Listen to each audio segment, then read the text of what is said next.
Aljamain Sterling versus Movsar Evloev is happening at UFC 307. You better win your fight because I'm coming on your ass, boy. I'm coming for that ass. Pause. Who's going to win this fight? Well, before we talk about who's going to win this fight, let's take a look at their latest performances, in which Aljamain Sterling fought Sean O'Malley, in which both started out very slow in round 1 until Sean O'Malley dropped and put a lot of punishment on Aljamain Sterling, which the rest seen enough and stopped the fight in round 2.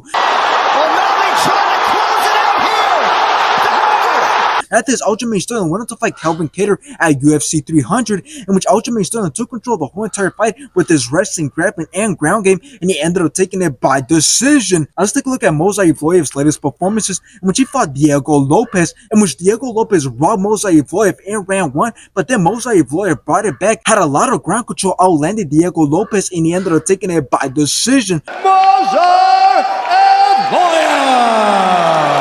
After this, Movsar Evloev wanted to fight Arnold Allen, in which Movsar Evloev rocked Arnold Allen in round 2. Oh, that sat him down. Nasty jab.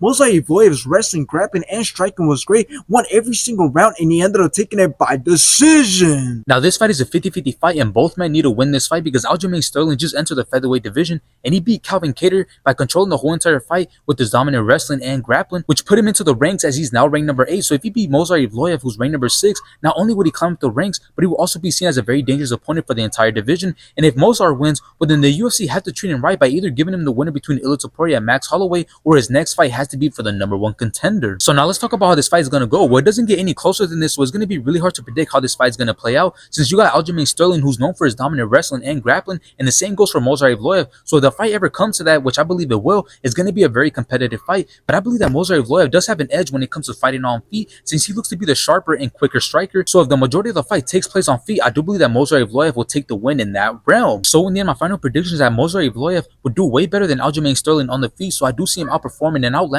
Aljamain Sterling, which will lead to him taking the win by decision. And the reason I say decision is because Movsar Evloev is obviously known for going all rounds, and since he's fighting a high level fighter like Aljamain Sterling, I don't think that he'll be able to finish him.